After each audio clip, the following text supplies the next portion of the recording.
CH21 मुझे अपने पोते का नाम याद आ गया है। अगली सुबह इधिका उठी। आज उसके पास कुछ खास काम नहीं था। ऊपर से यूनिवर्सिटी से भी उसे निकाल दिया गया था। वो बार बार आकर्ष के सामने भी नहीं जा सकती थी, तो इधिका ने बाहर घूमने का डिसीजन लिया। ब्रेकफास्ट के बाद इधिका तैयार हुई।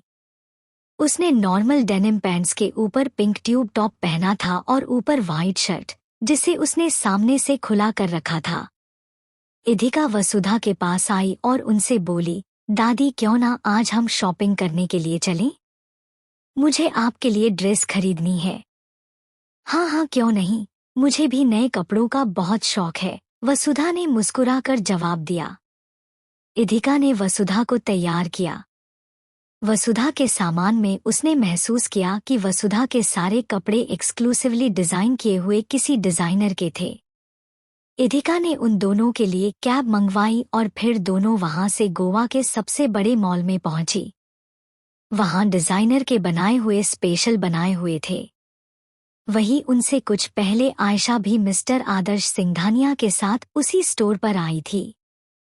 उसने आदर्श से मासूमियत से मुस्कुरा कर कहा, डैड आप इतना बिजी रहते हो, फिर क्या जरूरत है आपको मेरे साथ यहाँ आने की? मैं खुद ही शॉपिंग कर लेती। हाँ बेटा मैं जानता हूँ, तुम्हारी चॉइस काफी अच्छी है, पर यहाँ कपड़े तुम्हारे लिए नहीं नक्श की परदादी के लिए खरीदने हैं। आज शाम को हम उनके यहाँ डिनर के लिए जाने वाले हैं, इसलिए मैं चाहता हूँ कि तुम उन्हें एक अच्छी सी ड्रेस प्रेजेंट करो, आदर्श ने मुस्कुराकर काफी प्यार से जवाब दिया। आयशा ने उनकी बात पर हाँ में सर हिलाकर कहा, अच्छा ठीक है। मैं पहले उनसे नहीं मिली हूँ। कैसी है वो? कहीं कड़क मिजाज तो नहीं है ना? मुझे उन्हें इम्प्रेस करना होगा क्या? यस ऑफ कोर्स बेबी, तुम्हें उन्हें इम्प्रेस करना होगा क्योंकि राजवंश एम्पायर के 20% शेयर्स उनके नाम है। वैसे ज्यादा कुछ करने की जरूरत नहीं पड़ेगी क्योंकि वो अल्जाइमर की मरीज है और उन्हें कुछ याद नहीं रहता। उनकी गुड बुक्स में आने के लिए मेहनत मत करना, लेकिन उनकी हेटर्स की लिस्ट में भी मत आ जाना। बहुत जल्दी गुस्सा हो जाती है वह। मिस्टर सिंघानिया ने अब तक वसुधा के बारे में जो भी सुना था वो सब आयशा को बता दिया। आयशा ने मुस्कुराकर उनकी बात पर हामी भरी और फिर अपने मन में बोली, 20% शेयर्स उनके नाम है, तब तो इम्प्रेस करना ही पड़ेगा। आखिर फ्यूचर का सवाल है। आयशा अपनी तरफ से बेस्ट ड्रेस सेलेक्ट करने लगी हुई थी, तो वहीं इधिका भी वसुधा को अंदर लेकर गई। वो उनके लिए ड्रेस सेलेक्ट कर रही थी। इधिका ने उनके लिए एक ड्रेस सेलेक्ट की और वसुधा के लगाते हुए कहा, दादी आपको ये ड्रेस ट्राई करनी चाहिए। ये कलर आप पर बहुत सूट करेगा। अगर तुम रहती हो तो पहनकर देख लेती हूँ, वसुधा ने मुस्कुराकर कहा। इधिका और वसुधा आपस में बातें कर रहे थे, तभी कोई उन्हें अजीब नजरों से देख रहा था। वो आयशा थी। उसने गौर से वसुधा की तरफ देखा और फिर अपने मन में कहा, ओह तो ये बूढ़ी औरत इसके सड़क छाप पति की दादी है। मानना पड़ेगा कुछ ज्यादा ही हवा में उड़ने लगी है ये लड़की, इतने बड़े मॉल में आने की इसकी हिम्मत भी कैसे हो गई। आयशा खुद शॉपिंग करने के बजाय उन्हें देख रही थी। इधिका ने वसुधा को पहनने के लिए ड्रेस दी थी, लेकिन कुछ देर उस ड्रेस को देखने के बाद वो बोली, नहीं मुझे ये अच्छी नहीं लग रही है, कुछ और ट्राई करते हैं। वसुधा की बात सुनकर आयशा सार्कास्टिकली मुस्कुराकर बोली, अच्छी नहीं लग रही है या खरीदने की औकात नहीं है? पता नहीं इन जैसे लोगों को अंदर घुसने भी कौन देता है। आयशा ज्यादा देर तक खुद को रोक नहीं पाई। वो अपने कदम इधिका की तरफ बढ़ते हुए तेज आवाज में बोली, इधिका तो ये तुम्हारे पति की दादी है। बोलते हुए आयशा ने वसुधा की तरफ देखकर तिरछा मुस्कुराकर कहा, नमस्ते दादी, मैं आपकी बहू की बहन हूँ। वैसे आपने जो ड्रेस अपने हाथ में पकड़ी है वो पूरे 2 लाख रुपए की है, जिसे खरीदना तो दूर की बात है, ट्राई करने तक की आपकी हैसियत नहीं है। आप ऐसा कीजिए कि थोड़ी दूर जाने पर यहाँ ठेले पर कुछ लोग कपड़े बेच रहे होंगे, वहाँ से जाकर कुछ खरीद लीजिए। वहां से आपको पसंद भी आ जाएगा और वो आपके स्टैंडर्ड के हिसाब से आपको अच्छे भी लगेंगे। अपना मुंह बंद रखो, इधिका गुस्से में बोली। आयशा का इस तरह बीच में आकर इंटरप्ट करना उसे बिल्कुल अच्छा नहीं लगा। अच्छा ठीक है, चुप हो जाती हूँ, आयशा बोली। वैसे मैंने एड्रेस सही बताया ना इधिका? तुम्हारे स्टैंडर्ड के हिसाब से कपड़े कहाँ मिलते हैं, ये तुम्हें पता है ना? तुम अपनी दादी सास को वहीं लेकर क्यों नहीं चली जाती जहां से तुमने ये सस्ते सेल वाले कपड़े खरीदे हैं? देखने में किसी महंगे से ब्रांड के लग रहे हैं, पर मुझे अच्छे से पता है कि ये उसकी 4th-5th कॉपी भी नहीं होंगे। आयशा जिस लहजे में इधिका से बात कर रही थी, ये वसुधा को अच्छा नहीं लगा। वो गुस्से में आयशा से बोली, कहना क्या चाहती हो लड़की तुम? हम क्या तुम्हें झोपड़ी में रहने वाले भिखारी दिखाई दे रहे हैं? कोई शक है क्या उसमें? आयशा ने तिरछा मुस्कुरा कर कहा। वसुधा आगे और बहस करती उससे पहले इधिका ने उनका हाथ पकड़ लिया। गुस्से में वो एग्रेसिव हो सकती थी और आकर्ष के कहे मुताबिक गुस्सा उनकी हेल्थ के लिए अच्छा नहीं था। इधिका वसुधा को वहां से ले जाती उससे पहले आदर्श वहां आ गए। जब उन्होंने इस तरह उन तीनों को बहस करते सुना तो वो देखने के लिए आए। सामने इधिका एक बूढ़ी औरत के सामने खड़ी थी। आदर्श ने वसुधा की तरफ कुछ पल गौर से देखा और फिर धीरे से कहा, मैसेज वसुधा राजवंश? वो उस औरत को गौर से देखकर पहचानने की कोशिश कर रहे थे। आखिरी बार जब वो वसुधा से मिले थे तब वो सो रही थी, उनकी आंखों के नीचे गहरे काले गड्ढे थे और वो बीमार थी, जबकि सामने मौजूद औरत बुजुर्ग जरूर थी लेकिन वो बीमार नहीं लग रही थी और ना ही उनकी आंखों के नीचे कोई काले गड्ढे थे। लगता है मुझे ही गलतफहमी हो मिसेज राजवंश। यहाँ इस छोटे से स्टोर में क्या करेगी वो भी इधिका के साथ? आदर्श ने मन ही मन कहा। तुरंत ही उनके हिसाब से उनकी कंफ्यूजन दूर हो गई थी। आयशा ने चालाकी से मासूम बनते हुए कहा, देखिए ना डैड, ये बेवजह तमाशा कर रही है। ये बूढ़ी औरत इसकी दादी सास है। मैंने तो इसे इतना ही कहा कि ये यहाँ पर कपड़े ना खरीदे। वो इतने महंगे कपड़े के अफोर्ड नहीं कर सकती हैं। हाँ तो क्या गलत कह रही हो तुम? आदर्श ने इधिका को देखकर कहा, तुम्हारी बहन तुम्हें बिल्कुल सही एडवाइस दे रही है। यहाँ बिल भरने के टाइम पर तुम्हारी बहुत इंसल्ट होगी। बेहतर होगा अभी यहाँ से चली जाओ। इधिका मिस्टर सिंघानिया से बात नहीं करती थी इसलिए उसने उनकी बात का कोई जवाब नहीं दिया। इधिका वहां से जाने के लिए पलटी तभी वसुधा ने उसका हाथ पकड़कर पूछा, बहू ये क्या तुम्हारे पापा हैं? पापा शब्द सुनकर इधिका की आंखें नम होने लगी।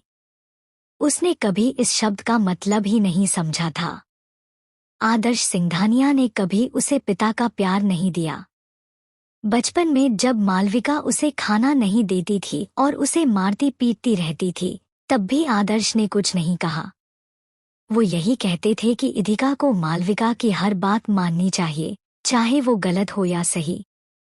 अगर सिंघानिया फैमिली में किसी के दिल में थोड़ी बहुत भी इधिका के लिए फीलिंग थी तो वो राधिका मर्चेंट थी। इधिका बात को बढ़ाना नहीं चाहती थी इसलिए बिना उसने कुछ बोले वसुधा की सिलेक्ट की हुई एक ड्रेस उठाई और पे करने के लिए काउंटर की तरफ जाने लगी। आदर्श नहीं चाहते थे कि पैसे नहीं होने की वजह से इधिका की इंसल्ट हो। वो उसे प्यार ना करते हो लेकिन उसके नाम के पीछे आदर्श का नाम लगा हुआ था। आदर्श तुरंत इधिका के पीछे गए और बोले, ये काफी महंगी है। मैं इसकी पेमेंट कर देता हूँ लेकिन आगे से तुम इस तरह की किसी जगह पर नहीं जाओगी। उसकी जरूरत नहीं है। मैं खुद देख लूंगी मिस्टर सिंघानिया, इधिका ने काफी पोलाइटली जवाब दिया। आदर्श कुछ कहता उससे पहले आयशा जल्दी से आई और इधिका के हाथ की तरफ इशारा करके बोली, डैड वो ड्रेस परफेक्ट है। अभी अभी मेरी डिजाइनर से बात हुई तो उन्होंने बताया है कि ये अभी नया डिजाइन होकर आया है। इस पर हैंड एम्ब्रॉयडरी की हुई है। ये मिसेस वसुधा राजवंश के लिए परफेक्ट गिफ्ट होगा। जैसे ही आयशा ने वसुधा राजवंश का नाम लिया, वसुधा जी के चेहरे के भाव गंभीर हो गए। वो मन ही मन बोली, ये नाम मुझे इतना सुना हुआ क्यों लग रहा है? क्या मैं उस औरत को जानती हूँ जिसके लिए ये कपड़े लेकर जाना चाहती हैं? अल्जाइमर होने की वजह से वसुधा अपना नाम तक याद नहीं रख पाती थी। वो सच में खोई हुई थी। आयशा ने अपनी तरफ से ड्रेस सेलेक्ट कर ली थी तो आदर्श ने इधिका से कहा, इधिका तुम कोई और ड्रेस सेलेक्ट कर लो, ये आयशा को दे दो। आज उसके लिए काफी खास दिन है एल। वो अपने ससुराल जा रही है और नक्श की परदादी दादी के लिए इससे परफेक्ट गिफ्ट नहीं हो सकता। मुझे ये पसंद है और मैं ले रही हूँ। इतना बड़ा स्टोर है, आप कोई भी ड्रेस सेलेक्ट कर लीजिए, इधिका ने पूरी सख्ती से कहा। अब वक्त बदल गया था। वो आयशा की मनमानियां को नहीं सहने वाली थी। क्या तुम मेरे लिए इतना भी नहीं कर सकती हो? एक ड्रेस ही तो मांगा है। इतनी सी बात पर तुम ऐसे क्यों रिएक्ट कर रही हो? तमाशा लगाने की आदत क्यों हो गई है तुम्हें? आयशा गुस्से में बोली। इधिका और आयशा के बीच कोई बहस ना हो जाए इसलिए आदर्श ने काफी शांति से कहा, अच्छा ठीक है इधिका, तुम ये ड्रेस आयशा को दे दो। मैं इसकी 5 गुना कीमत तुम्हें देने के लिए तैयार हूँ। पैसे तुम्हारे काम आएंगे। तुम और तुम्हारा पति एक छोटा मोटा बिजनेस शुरू कर सकते हो।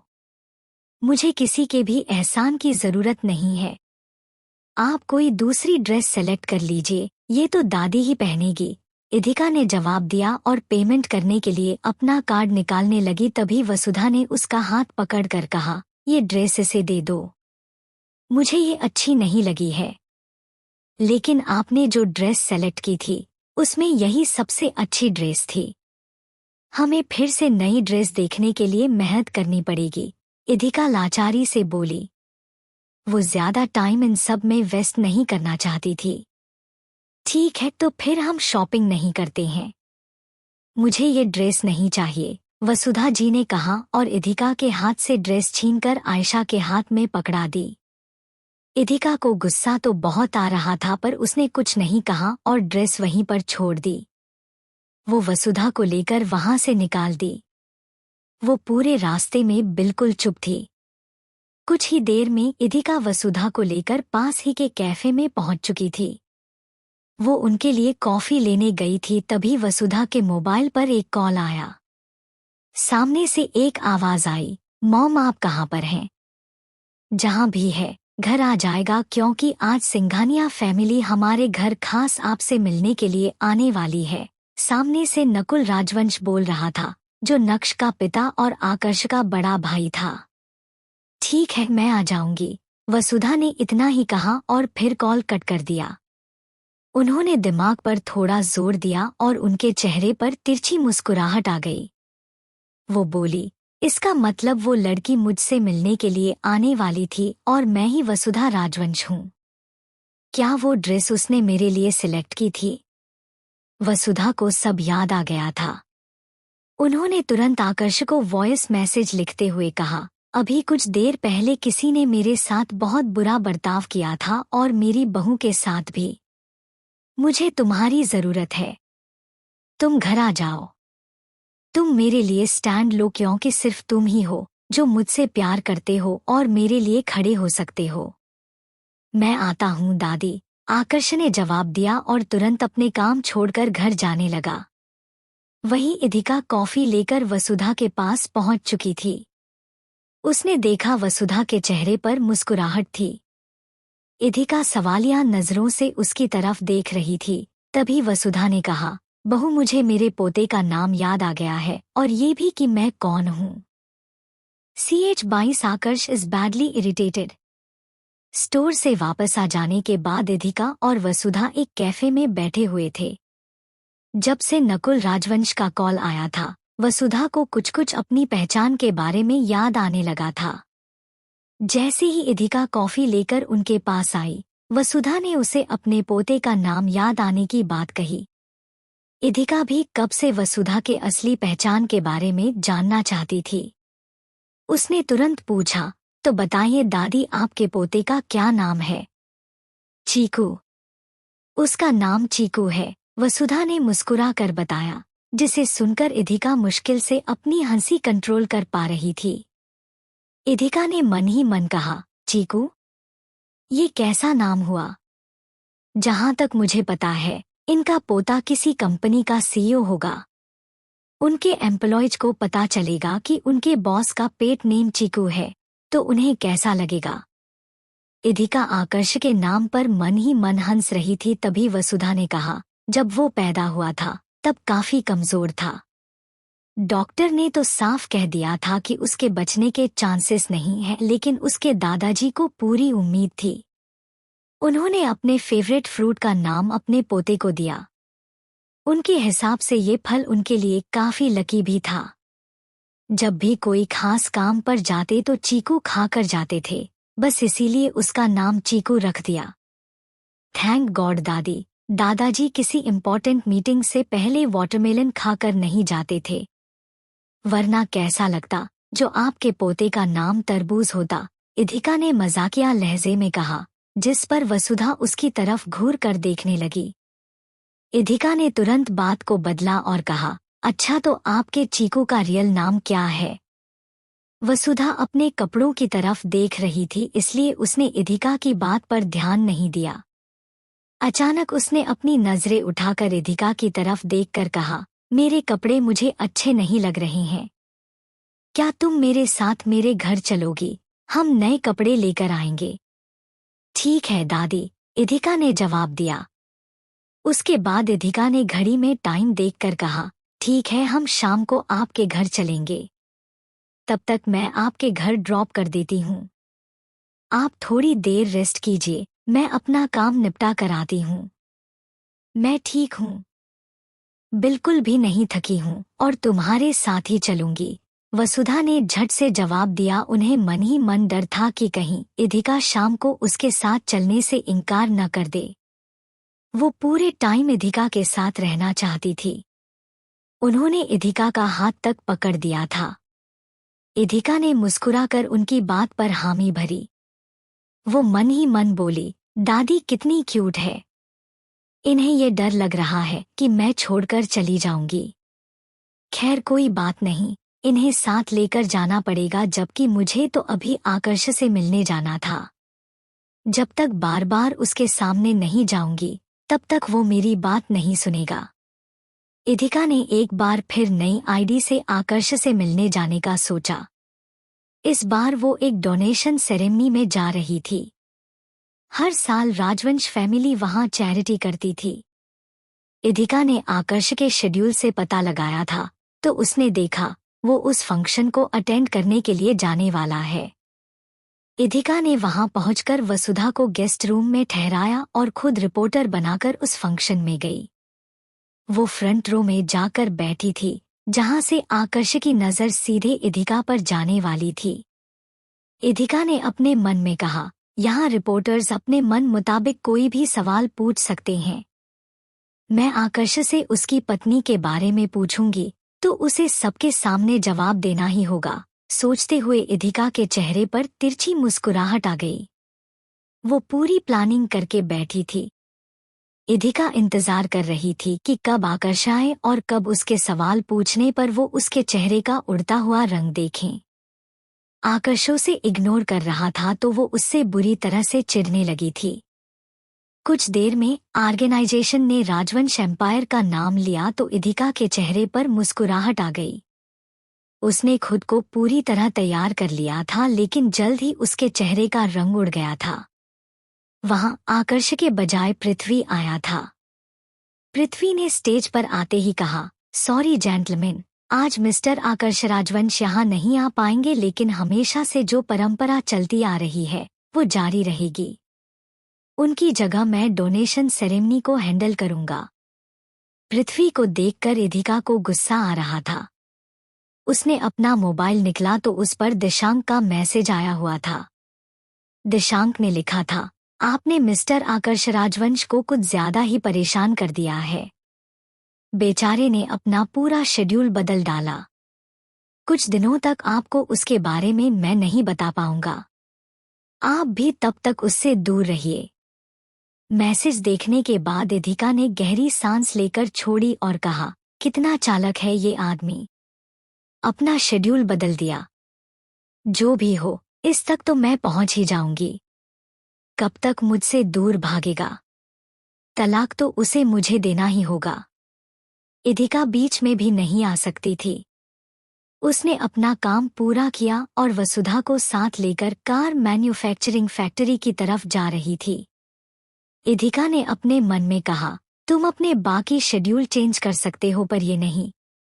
कार की टेस्टिंग होनी है और तुम्हारा वहां होना जरूरी है। इधिका ने आकर्ष के शेड्यूल के आगे का हिस्सा फॉलो करने का सोचा। वहां पहुंचकर वो वसुधा के साथ फैक्ट्री के सामने वाले कैफे में बैठी सामने की तरफ बैठी थी। अचानक वहां पर एक गाड़ी आई। उसमें से काम करने वाले कर्मचारी उतरने लगे। इधिका जल्दी से उठी और वसुधा से बोली, दादी आप यहीं पर रुके, मैं बस कुछ देर में आती हूँ। वहां से निकलने से पहले इधिका ने एक वेटर से कहा, मैं कुछ देर में आ जाऊंगी, प्लीज तब तक आप मेरी दादी का ख्याल रखिए। ये कुछ भी खाना पीना चाहे आप उनके लिए बना दीजिएगा, मैं बिल पे कर दूंगी। ठीक है मैडम। वेटर ने मुस्कुरा कर जवाब दिया। इधिका जल्दी से दौड़कर बाहर गई और उन काम करने वाले आदमियों की लाइन में लग गई। उसने अपनी आईडी वहां मौजूद गार्ड को दिखाई। आईडी देखने के बाद गार्ड ने कहा, सॉरी मैडम, यहाँ पर कोई भी पार्ट टाइमर अलाउड नहीं है और ना ही कोई इंटर्नी अंदर जा सकता है। अंदर से पृथ्वी सर के स्ट्रिक्ट ऑर्डर मिले हैं कि जो परमानेंटली यहाँ काम करते हैं उन्हें ही अंदर जाने को मिल सकता है। गार्ड की बात सुनकर इधिका ने आह भरी। वो समझ गई थी कि ये फैसला क्यों लिया गया था। पृथ्वी ने उसे डोनेशन सेरेमनी में भी देख लिया था। वो इस बात का खास ख्याल रख रहा था कि इधिका आकर्ष से दूर रहे। इधिका ने गहरी सांस ली और फिर उसे दूसरी आईडी दिखाई। उसे देखने के बाद गार्ड ने उसे अंदर जाने दिया था। इधिका को अंदर जाने की परमिशन मिल चुकी थी, लेकिन वो आकर्ष के पास नहीं जा सकती थी। उन आदमियों के साथ इधिका काम करने का दिखावा कर रही थी। उसकी नज़र कांच के खिड़की के अंदर थी, जहां आकर्ष ब्लैक सूट में खड़ा था। वो काफी हैंडसम लग रहा था और उसकी पर्सनैलिटी भी काफी इम्प्रेसिव थी। कार को चेक करते वक्त वो वहां मौजूद लोगों को इंस्ट्रक्शंस दे रहा था। सभी उसकी बात को गौर से सुन रहे थे। आकर्ष ने फैक्ट्री के हेड की तरफ देखा और गंभीरता से कहा, आपने बहुत अच्छा काम किया है मिस्टर वर्मा। जो भी कमियां मैंने आपको बताई है प्लीज उन्हें नोट कर लीजिएगा और उन्हें सुधार कर इसे और बेहतर बनाइएगा। मुझे उम्मीद है कि आप और बेहतर कर सकते हैं। मिस्टर वर्मा ने मुस्कुराकर उसकी बात पर सिर झुकाया। बात करते हुए अचानक आकर्ष की नज़र सामने खड़ी इधिका पर गई। उसे देखते ही आकर्ष के चेहरे के भाव सख्त हो गए थे, तो वही इधिका ने हवा में हाथ हिलाया। Note again. ये लड़की बार बार मेरे सामने आ कैसे जाती है? क्या इसे जरा भी अंदाजा नहीं है कि ये ऐसी हरकतें करके खुद की इज्जत को किस हद तक गिरा रही है? आकर्ष ने आईज रोल करके कहा। फिर उसने पृथ्वी की तरफ देखकर उसे इशारा किया। उसके चेहरे के भाव सख्त हो गए थे। पृथ्वी तुरंत उस खिड़की के पास आया और उसने पर्दा लगा लिया था। इधिका अब आकर्ष को नहीं देख सकती थी। पर्दे लगाने के बाद पृथ्वी ने किसी को कॉल किया। कुछ ही देर में इधिका को फैक्ट्री से बाहर निकाला जा चुका था। पृथ्वी गुस्से में गार्ड्स के पास गया और बोला, मैंने तुम्हें कहा था कि इंटर्नी और पार्ट टाइमर्स को अंदर आने की इजाजत नहीं है। फिर तुमने उसे लड़की को अंदर कैसे जाने दिया? लेकिन सर वो लड़की कोई आम लड़की नहीं थी। वह गार्ड अपनी सफाई देने की कोशिश कर रहा था, लेकिन तभी पृथ्वी उसकी बात बीच में काट कर बोला, अच्छा तो तुम मुझे सिखाओगे कि कौन क्या करता है? आगे से वो लड़की इस फैक्ट्री के आसपास भी नहीं दिखनी चाहिए, वरना तुम्हें उसी वक्त काम से निकाल दूंगा। गार्ड को धमकाने के बाद पृथ्वी इधिका के पास गया। वो चिढ़कर बोला, मिस सिंघानिया अब बस बहुत हो गया है। आपने सारी लिमिट क्रॉस कर दी है। हम तुम्हारे लेवल तक गिरना नहीं चाहते हैं, लेकिन तुमने हमें मजबूर कर दिया है। मैं आज ही मिस्टर राजवंश से बात करूंगा और हम तुम्हारे खिलाफ पुलिस कंप्लेंट करने वाले हैं। तुम उन्हें स्टॉक करके परेशान कर रही हो। मुझे भी तुम्हें परेशान करने का कोई शौक नहीं है और ना ही उन्हें। मैं बस इतना ही तो बोल रही हूँ कि एक बार सिविल अफेयर्स ब्यूरो में जाकर चेक करो। मेरी और आकर्ष की शादी हो चुकी है। तुम्हें एक सर्टिफिकेट ही तो चेक करना है, इधिका ने उसे समझाते हुए कहा। बस कीजिए मिस सिंघानिया, अपने सपनों की दुनिया से बाहर निकलिए। शादी करने के लिए दो लोगों को साथ में कोर्ट जाना पड़ता है। वो आपके साथ कहीं नहीं गए हैं, फिर शादी कैसे हो सकती है? पृथ्वी ने सिर हिलाकर कहा। वो तो मैं भी नहीं जानती, इधिका ने लाचारी से कहा। पृथ्वी उसकी हरकतों से तंग आ गया था। वो इधिका को आखिरी वार्निंग देते हुए बोला, बस बहुत हो गया मिस सिंघानिया। ये आखिरी बार था जब आप मिस्टर राजवंश के सामने गई हैं। मैं आपको चैलेंज करता हूं कि उनके मैनेजर होने के नाते मैं इस बात को एश्योर करूंगा कि आप गलती से भी उनके आसपास ना आ पाए। इधिका ने उसकी बात का कोई जवाब नहीं दिया और वहां से वसुधा के पास चली गई। वहां बहस करना बेकार था। इधिका को वसुधा के साथ उसके घर भी जाना था तो उसने आकर्ष को मैसेज किया, दादी कपड़े लेने के लिए घर जाना चाहती है। क्या आप मुझे अपने घर का एड्रेस भेज देंगे? आकर्ष इतना बिजी था, फिर भी इधिका का मैसेज देखते ही उसने तुरंत लोकेशन भेज दी थी। जैसे ही इधिका ने उस लोकेशन को देखा तो वो हैरानी से बोली, ये तो राजवंश विला की लोकेशन है। क्या दादी राजवंश विला में रहती है? CH23 इधिका और आकर्षाएं आमने सामने। वसुधा अपने कपड़े लाने के लिए घर जाना चाहती थी, जिसके लिए इशिता ने आकर्ष से उसके घर का एड्रेस मांगा। आकर्ष ने इधिका को अपने घर का एड्रेस भेज दिया था। उसे देखने के बाद वो हैरान रह गई। इधिका ने राजवंश विला का एड्रेस भेजा था। इधिका ने एड्रेस देखने के बाद अपने मन में कहा, इतने राजवंश विला का एड्रेस क्यों भेजा है? क्या दादी राजवंश विला में रहती है? नहीं, ये नहीं हो सकता है। दादी का पोता काफी सेंसिबल और अच्छा इंसान है, जबकि वो आकर्ष राजवंश एक नंबर का अकड़ू और एरोगेंट शख्स है। इधिका काफी कंफ्यूज हो रही थी। राजवंश विला शहर की भीड़-भाड़ से दूर आउटर एरिया में बना हुआ था और काफी बड़े हिस्से में भी था। उसके आसपास और भी कई छोटे विला थे। इधिका ने गहरी सांस ली और मन ही मन कहा, जरूर दादी वही किसी आसपास के छोटे विला में रहती होगी।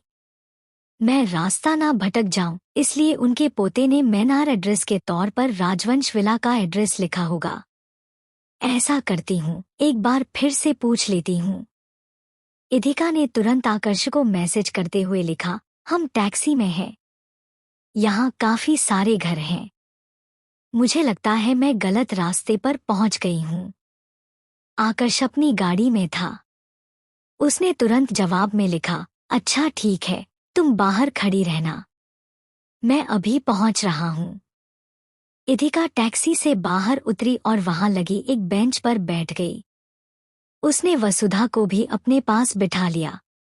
इधिका ने वसुधा से पूछा, दादी क्या आपको याद है कि आपका घर कौन सा है? नहीं, मुझे ठीक से कुछ याद नहीं आ रहा है, वसुधा ने इधर-उधर देखते हुए कहा। थके होने की वजह से उनकी गाड़ी में आंख लग गई थी। ठीक है, हम थोड़ी देर वेट कर लेते हैं। उतनी देर में आपका पोता आ जाएगा, इधिका ने जवाब दिया। वो वसुधा के पास बैठकर इधर-उधर देखने लगी। वो पूरा इलाका राजवंश फैमिली का था, जो कई एकड़ में फैला हुआ था। आसपास के छोटे विला भी उनके कॉन्ट्रैक्ट के अंदर बने हुए थे और ज्यादातर उसमें उनके फैमिली के लोग ही रहते थे। सामने एक बड़ा सा विला था। उस विला तक जाने के लिए भी एक लंबा रास्ता तय करना पड़ता था। मेन डोर पर काफी सारे गार्ड्स खड़े हुए थे और उसका मेन डोर काफी शानदार तरीके से बनाया हुआ था। इधिका खोई हुई नजरों से घर को देख रही थी, तभी वहां एक गाड़ी आकर रुकी। उसमें से आयशा और मालविका बाहर निकली। आयशा आज शाम वसुधा से मिलने के लिए घर आने वाली थी, तो मालविका उसके साथ उसकी नैनी बनकर आई थी। जैसे ही आयशा और मालविका ने इधिका को सामने देखा तो वो जल्दी से उसके पास गई। मालविका ने गुस्से में कहा, तुम बेशर्म लड़की, तुम्हें कितना समझा दिया फिर भी तुम यहाँ तक चली आई? साथ में ये किस औरत को लेकर घूम रही हो तुम? इधिका ने मालविका को घूर कर देखा और कोई जवाब नहीं दिया। वो वसुधा को संभालने में लगी हुई थी। आयशा ने मालविका की बात के जवाब में कहा, आंटी ये बूढ़ी औरत आपकी समधन लगती है। ये औरत इधिका के सड़क छाप पति की दादी है। अरे दादी है तो इसे लेकर यहाँ क्यों आई है? राजवंश फैमिली में इन जैसे लोगों का क्या काम? मालविका ने मुंह बनाकर कहा। इधिका ने उन्हें शांति से जवाब देते हुए कहा, आप अपना काम कीजिए। मैं बस दादी को उनके घर छोड़ने के लिए आई हूँ। मजाक कर रही हो क्या तुम? आयशा ने सिर हिलाकर कहा, यहाँ नौकरों के लिए बना हुआ आउट हाउस का एक छोटा सा कमरा तक तुम लोग अफोर्ड नहीं कर सकते और इस बूढ़ी औरत को, जिसे तुम दादी कहती हो, जो तुम्हारे पति की दादी है, वो राजवंश विला के आसपास रहती है? क्यों तुम्हें कोई दिक्कत है क्या? इधिका ने भौहें उठाकर कहा। नहीं, हमें कोई दिक्कत नहीं है। बस हम नहीं चाहते कि तुम्हारी वजह से हमारी एक बार फिर से इंसल्ट हो, आयशा ने जवाब दिया। मालविका वसुधा को गौर से देख रही थी। वो फिर उसके पास जाकर बोली, अब ये तुम्हारे परिवार की बहू बन गई है तो तुम इसे कुछ समझाती क्यों नहीं? ये अमीर आदमियों के आगे पीछे घूमती रहती है। कहीं ऐसा तो नहीं कि पूरी प्लानिंग करने वाले तुम्हारे पोते और तुम हो? इसकी खूबसूरती को जरिया बनाकर मिस्टर आकर्ष राजवंश को ब्लैकमेल करके पैसे हड़पने के इरादे हैं ना तुम्हारे? बकवास बंद करो और मेरी बहू के बारे में कुछ मत कहो, वसुधा ने सख्ती से जवाब दिया।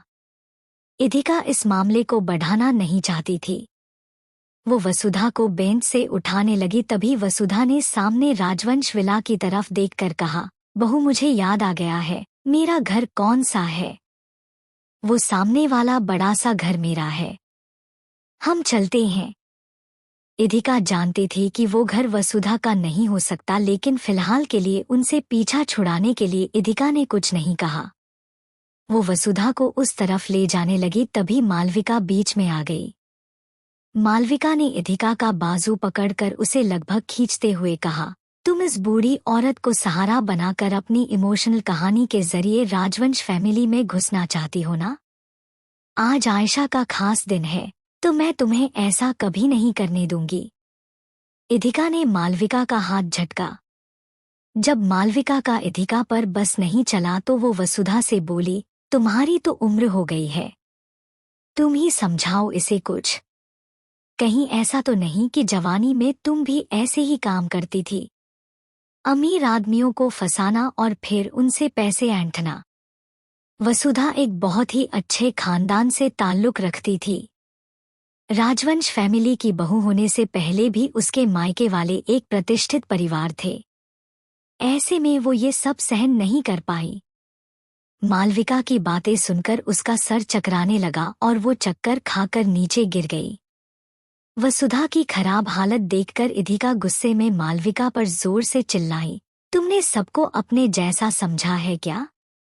तुम लोगों को जहाँ जाना है निकलो यहाँ से, लेकिन कम से कम हमें अकेला छोड़ दो। इधिका नीचे बैठकर वसुधा को संभालने लगी। देखो तो कैसी बदतमीज लड़की है, अपनी माँ तक से बात करने की तमीज नहीं है, मालविका ने मुंह बनाकर कहा। इधिका वसुधा को संभाल रही थी। वसुधा का शरीर कांपने लगा था और चेहरा पीला पड़ने लगा था। इस वक्त उन्हें उनकी दवाइयां की सख्त जरूरत थी। इधिका ने बैग में चेक किया तो वहां दवाई नहीं थी। डोंट वरी दादी, मैं आपको कुछ नहीं होने दूंगी, इधिका ने कहा और फिर वसुधा को उठाने लगी। उसने मन ही मन कहा, जानती हूँ दादी को गलतफहमी हो गई कि राजवंश फैमिली उनकी अपनी फैमिली है। वो कितनी भी बुरे क्यों ना हो, लेकिन एक बूढ़ी औरत की मदद जरूर करेंगे। फिलहाल हमसे राजवंश विला ही सबसे करीब है। मुझे दादी को वहां लेकर जाना होगा।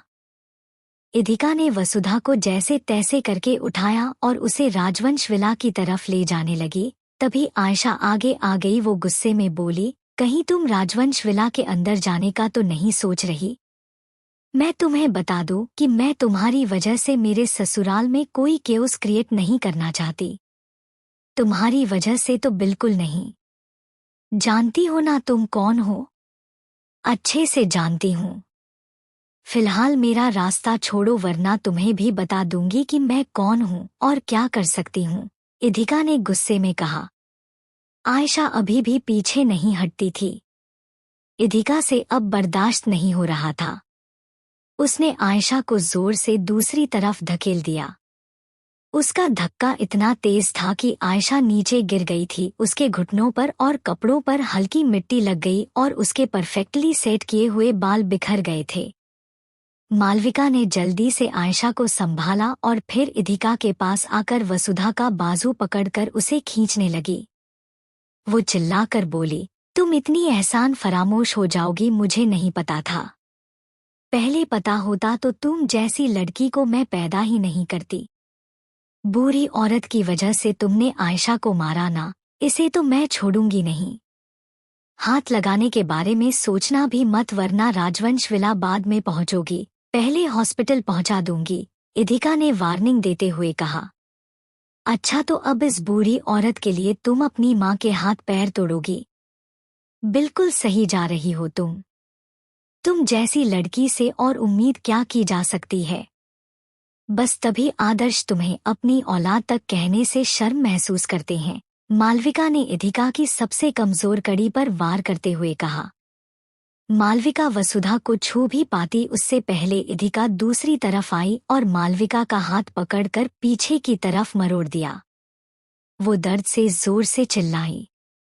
इन सब ड्रामों बीच एक बड़ी सी का ब्लैक लग्जीरियस गाड़ी आकर रुकी। मालविका के चिल्लाने की आवाज सुनकर वो जोर से चिल्लाया, ये क्या तमाशा लगा रखा है तुम लोगों ने यहाँ पर? वो आकर्षकी गाड़ी थी और वहीं बाहर निकाला था। आकर्षण की तरफ बढ़ रहा था तभी मालविका ने झूठे आंसू निकालकर कहा, कुछ नहीं मिस्टर राजवंश। ये इधिका है जो एक बूढ़ी औरत के जरिए आपके घर में घुसने की कोशिश कर रही है। अफसोस की बात है कि ये लड़की हमारे खानदान से बिलोंग करती है। बिल्कुल ठीक कह रही है आंटी, इसने बस आपको इम्प्रेस करने के लिए इस बूढ़ी औरत का सहारा लिया और हम इसे रोक रहे हैं तो ये हम पर मारामारी करने के लिए आ गई। हमेशा की तरह आयशा ने मासूम बनने का दिखावा किया। उसकी बातें सुनकर इधिका को अफसोस हो रहा था, वो क्या बकवास कर रही थी। इशिता ने गहरी सांस ली और अपना पक्ष रखने के लिए दूसरी तरफ पलटी तभी आकर्षकी नजर वसुधा पर। इधिका ने उन्हें बहुत अच्छे से थाम रखा था।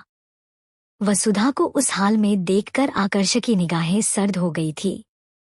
CH-24 राजवंश खानदान की बहू। इधिका वसुधा को थामे हुए नीचे बैठी हुई थी। उसे वसुधा को लेकर राजवंश विला जाना था लेकिन बीच में आयशा और मालविका वहां पहुंच गई। मालविका और आयशा ने इधिका को वसुधा के साथ अंदर नहीं जाने दिया। उन्हें यही लगता था कि इधिका आयशा का दिन खराब करना चाहती है। इसी झड़प में वसुधा की तबीयत ज्यादा खराब हो गई। इसी बीच आकर्ष वहां पहुंचा तो आयशा और मालविका ने सारा दोष इधिका पर गढ़ दिया था। आकर्ष चेहरे से काफी इरिटेट नजर आ रहा था क्योंकि उसे यहाँ अपनी काइंड किडनैपर और दादी का इंतजार था। इधिका तो उसे वैसे ही पसंद नहीं थी, ऊपर से जैसे ही आकर्ष ने वसुधा को इधिका के पास देखा तो उसकी आंखें सर्द हो गई थी। आकर्ष के कानों में डॉक्टर की आवाज गूंज रही थी, मिस्टर राजवंश, मैं आपसे झूठ नहीं कहूंगा। वसुधा जी की उम्र काफी हो गई है, ऊपर से उनकी हेल्थ कुछ खास अच्छी नहीं रहती। मुझे नहीं लगता कि वो अपनी जिंदगी में ज्यादा वक्त निकल पाएगी। वसुधा अपनी जिंदगी के अंतिम चरण में थी। ऊपर से आकर्ष अपनी जिंदगी में अगर सबसे ज्यादा प्यार किसी से करता था तो वो वसुधा थी। वो दौड़कर जल्दी से इधिका के पास गया और वसुधा जी को अपनी गोद में उठा लिया। इधिका ने आकर्ष से कहा, वीकनेस की वजह से दादी बेहोश हो गई है। ऊपर से उनकी दवाइयां भी खत्म हो गई है। अंदर से अगर दवाई मिल जाएगी तो ये ठीक हो जाएगी।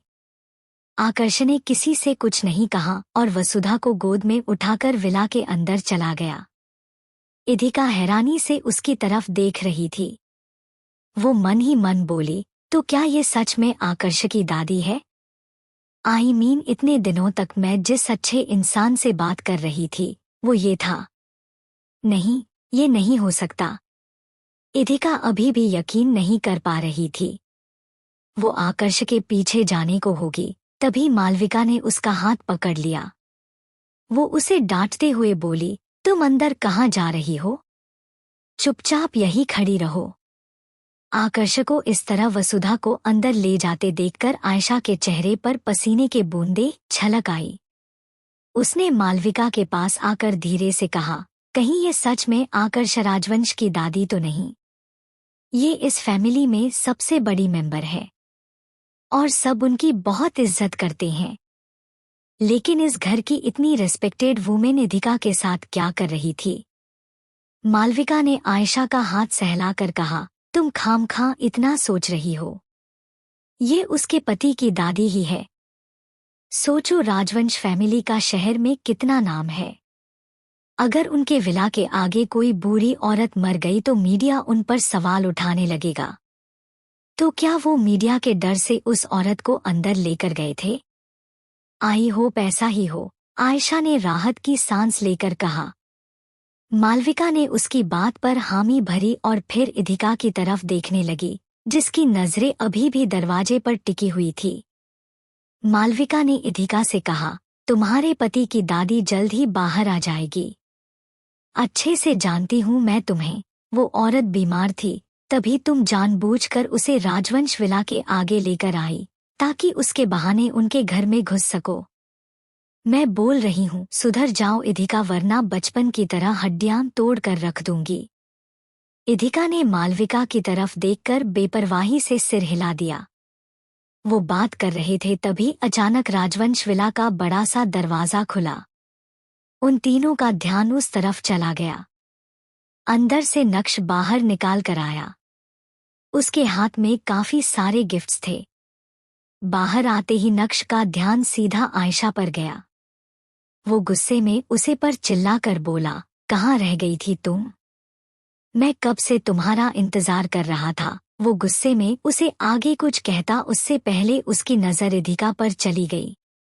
उसे देखते ही नक्श के एक्सप्रेशंस तुरंत बदल गए। इधिका को चिढ़ाने के लिए नक्श ने अपने चेहरे पर हल्की सी मुस्कुराहट दी और फिर इधिका के गाल पर किस करके कहा, कम ऑन बेबी, तुम्हें पता है ना मेरे लिए कितना मुश्किल होता है तुम्हारे बिना रहना। सोचा था हाथ में गिफ्ट लेकर तुम्हारा अच्छा सा वेलकम करूंगा। मैं बस आ ही रही थी, आयशा ने जबरदस्ती मुस्कुरा कर कहा। वो अभी भी इस बात को लेकर परेशान थी कि बाहर जो बूढ़ी औरत थी वो कहीं सच में राजवंश फैमिली की सबसे बुजुर्ग सदस्य तो नहीं थी। नक्श से कंफर्म करने के लिए आयशा ने हल्का मुस्कुराकर कहा, नक्श बड़ी दादी कैसी है? तुमने बताया था उनकी तबीयत खराब रहती है। वो घर पर ही है ना? हाँ, वो घर पर ही रहती है और कहाँ जाएगी? एक्चुअली उन्हें नेचुरल एनवायरनमेंट ज्यादा पसंद है, इसलिए विला के पीछे के हिस्से में एक बड़ा सा गार्डन एरिया और उनके लिए फार्म हाउस बनाया हुआ है। वो उसी में रहती है, नक्श ने बताया, जिसे सुनकर आयशा को सुकून मिला। अब उसे श्योर हो गया था कि बाहर जो औरत थी वो राजवंश फैमिली की सदस्य नहीं थी। नक्श बात जरूर आयशा से कर रहा था, पर नजर बचाकर इधिका को देख रहा था। वो देखना चाहता था कि उसकी इतनी केयर और प्यार देखकर इधिका कैसे रिएक्ट करती है। इधिका को जलाने के लिए वो आयशा से कुछ ज्यादा ही चिपक रहा था, पर इधिका तो उसकी तरफ देख तक नहीं रही थी। इधिका की नजरें दरवाजे पर थी। वो मन ही मन बोली, ओ गॉड, इसका मतलब क्यूट दादी का लापरवाह पोता आकर्ष राजवंश है। मुझे पहले पता होता तो मैं उससे कभी बात नहीं करती।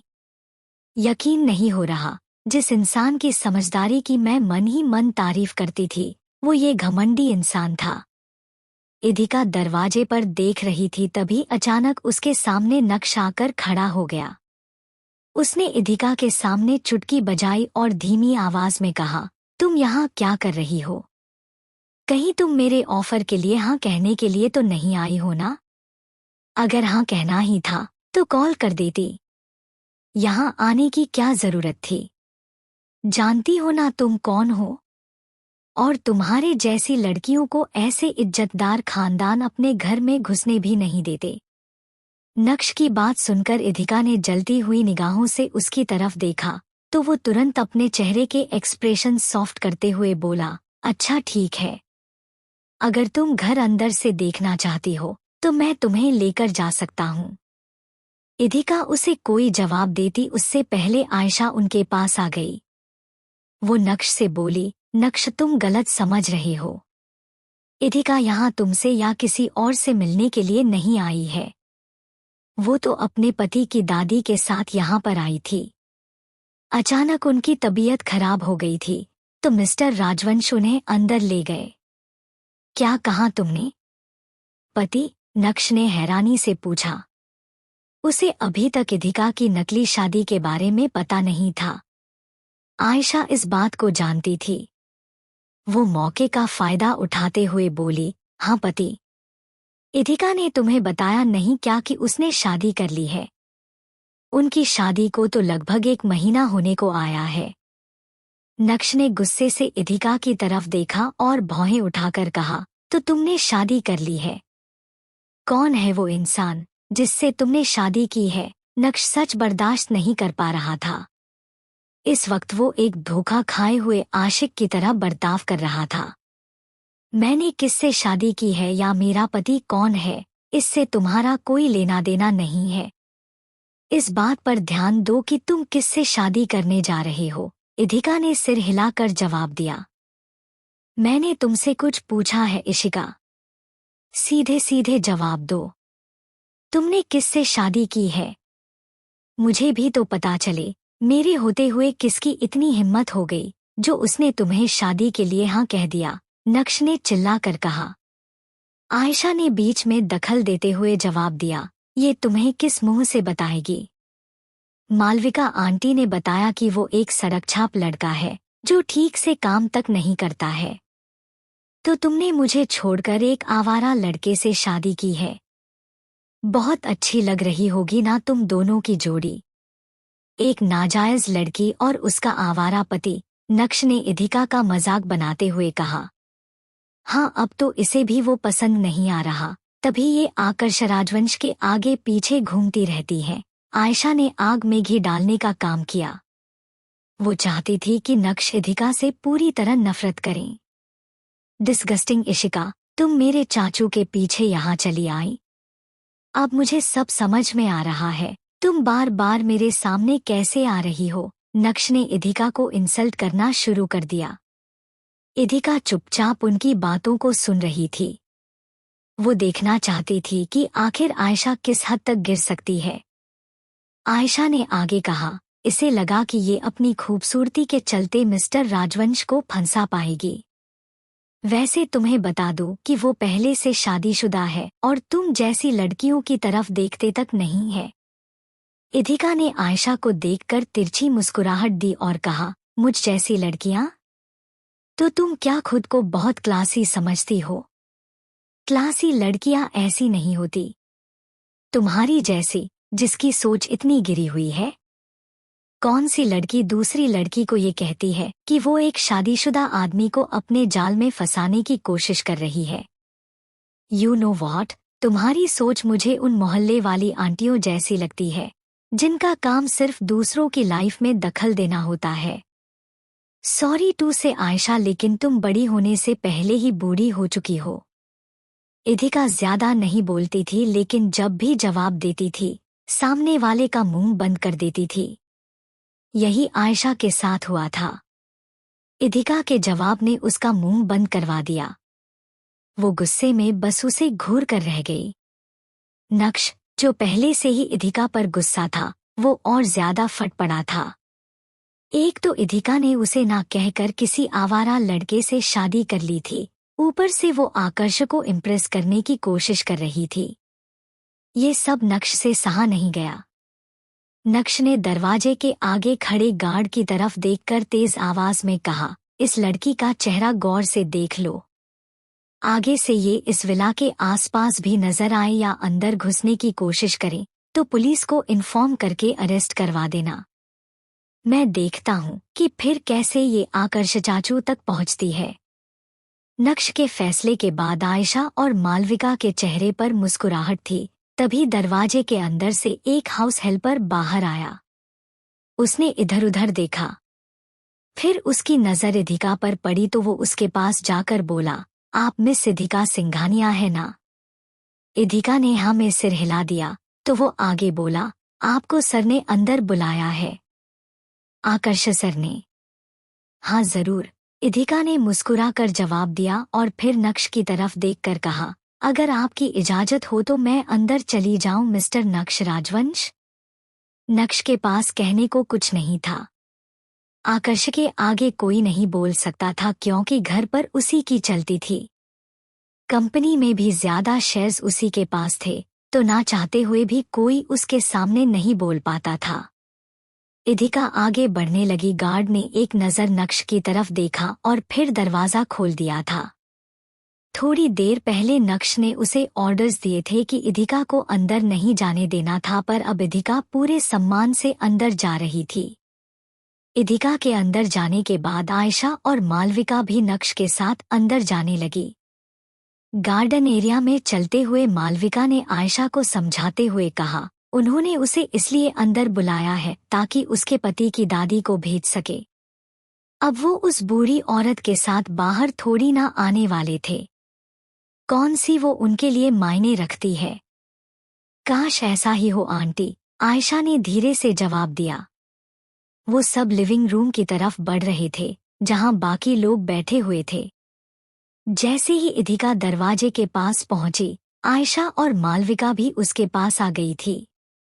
मालविका ने सबके सामने उसे नीचा दिखाने के लिए जानबूझकर हल्की तेज आवाज में कहा, तुम यहाँ जिस काम के लिए आई हो वो करो और निकलो यहाँ से।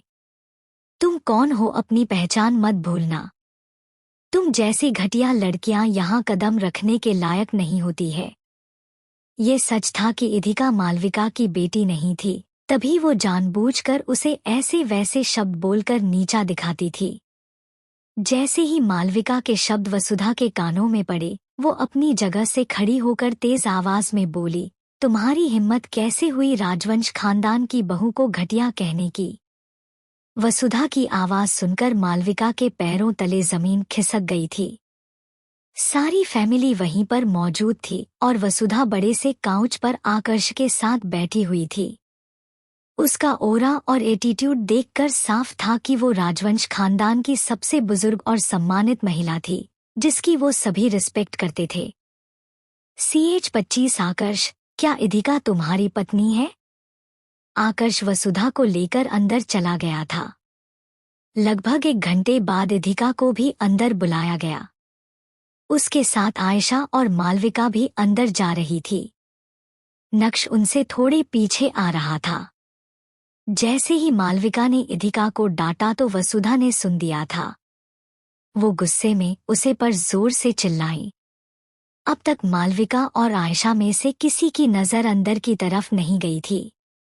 अंदर देखते ही वो दोनों सन्न रह गई। सामने वसुधा बैठी हुई थी। उनके कपड़े बदल दिए गए थे। इस वक्त उन्होंने बहुत महंगी ड्रेस पहनी हुई थी और वो जिस जगह पर बैठी थी वहां सिर्फ राजवंश फैमिली के हेड ऑफ द मेंबर को बैठने का हक था। इधिका ने वसुधा को देखकर हल्की मुस्कुराहट दी। फिर उसकी नजर आकर्ष पर गई तो उसका मुंह बन गया। अजीब मुसीबत है। मैं अब तक इस इंसान को अच्छा समझकर इससे बातें करती रही, इधिका ने मन ही मन बड़बड़ा कर कहा। फिर उसकी नजर दूसरी तरफ गई। वहां पर एक लगभग 72 साल के आसपास आदमी बैठा हुआ था, जिसने बैज कलर का सूट पहना हुआ था। उनके सिर पर गिने चुने बाल थे और मुंह पर गहरी मूंछें थी। शरीर में हल्के से मोटे और चेहरे पर पूरे एटीट्यूड के साथ वो बैठे हुए थे। वो आकर्ष के डैड मिस्टर प्रशांत राजवंश थे। दूसरी तरफ नक्श के मॉम डैड बैठे हुए थे। उसके डैड नकुल राजवंश लगभग 48 साल के आसपास थे और मॉम उर्वशी राजवंश 45 के करीब। दोनों ही अपनी उम्र के मुकाबले काफी अपडेटेड और जवान लग रहे थे। मालविका ने वसुधा की तरफ देखकर हड़बड़ाते हुए कहा, तुम यहाँ। जीविका को समझ नहीं आया कि वो क्या बोले, तो वो अपनी बात भी पूरी नहीं कर पाई थी। वही आयशा तो चौंकते हुए झटका खाकर गिरने वाली थी कि तभी नक्श ने उसे संभाल लिया। नक्श धीरे से बोला, क्या हुआ? सब ठीक है ना? आयशा ने हाँ में सिर हिलाया। वो गुस्से से इधिका की तरफ देख रही थी। उसने हमेशा से राजवंश खानदान की बहू बनने का सपना देखा था।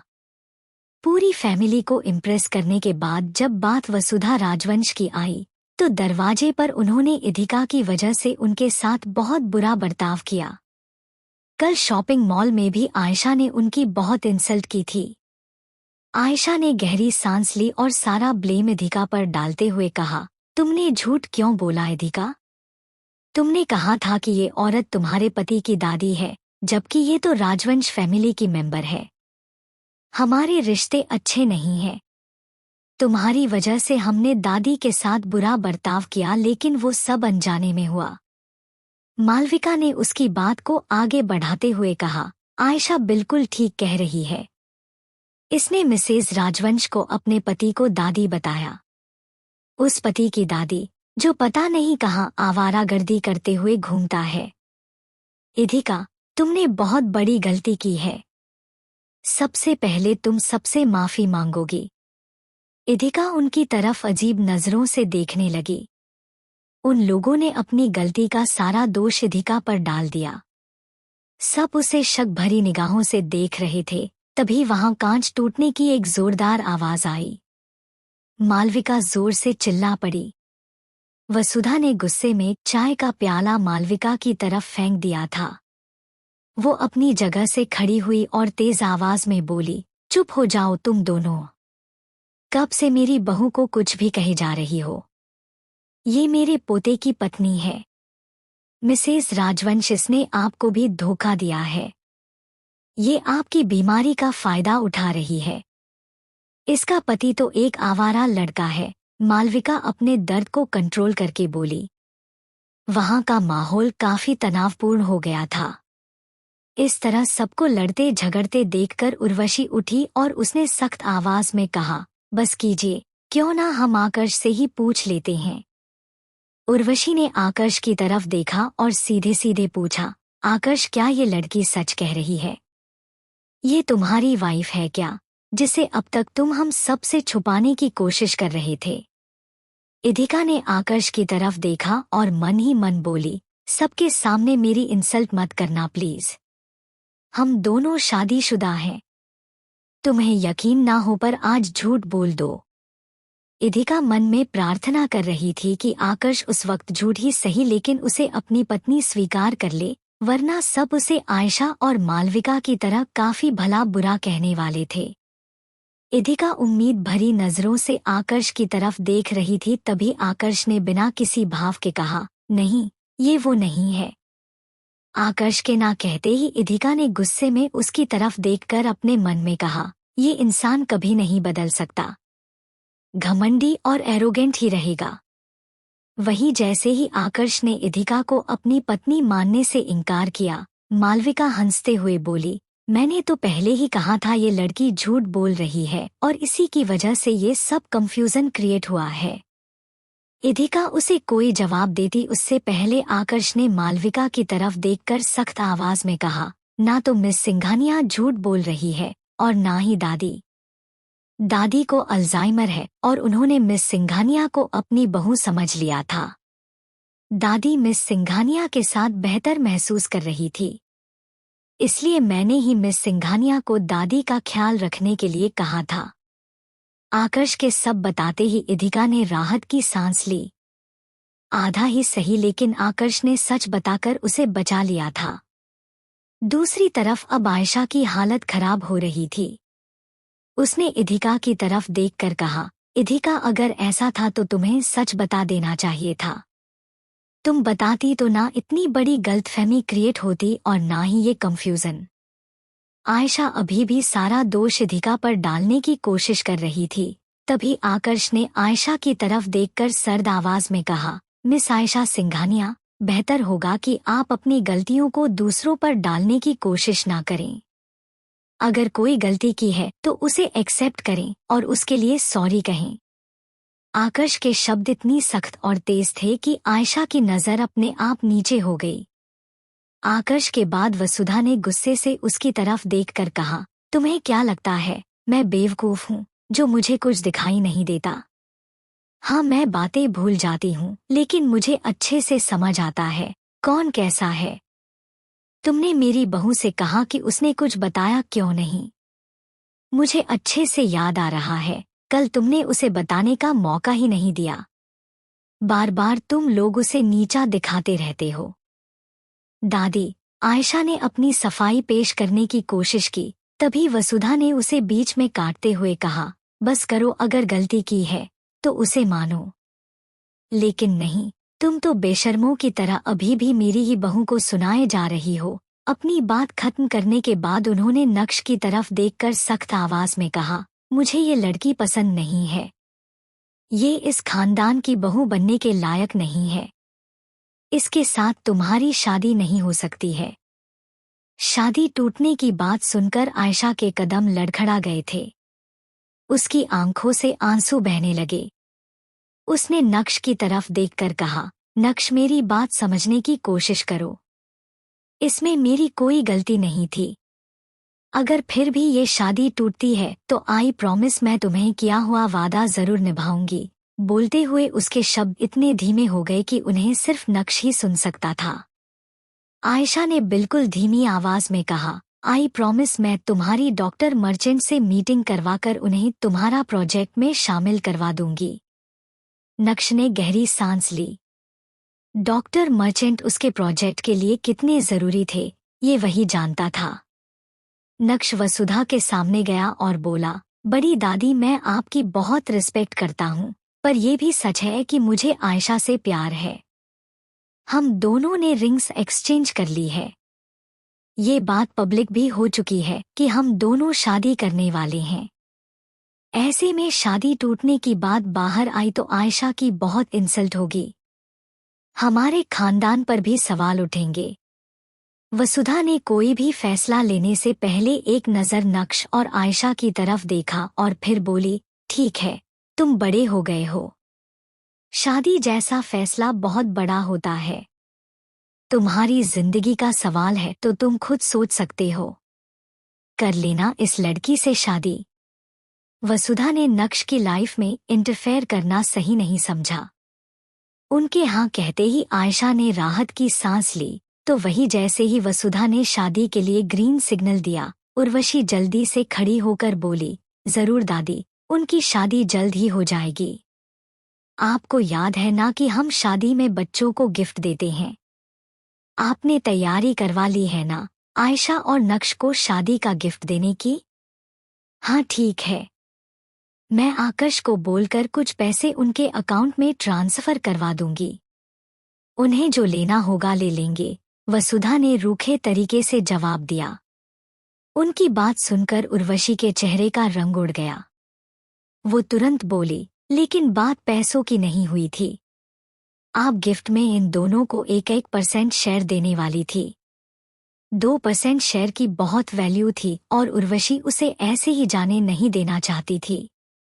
वसुधा के पास राजवंश एम्पायर के शेयर्स तो थे ही, उनके मायके की तरफ से भी कंपनी में उनका एक बड़ा सा हिस्सा था, क्योंकि वो अपने पिता की इकलौती बेटी थी।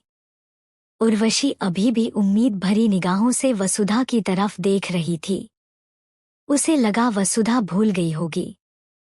वसुधा ने गहरी सांस लेकर हल्का मुस्कुराकर कहा, जरूर देती और मुझे याद भी है, लेकिन मुझे ये लड़की पसंद नहीं है। शादी में मैं कोई इंटरफेयर नहीं करने वाली, लेकिन हाँ, मैं इसे कोई गिफ्ट भी नहीं दूंगी। शेयर्स तो बिल्कुल नहीं।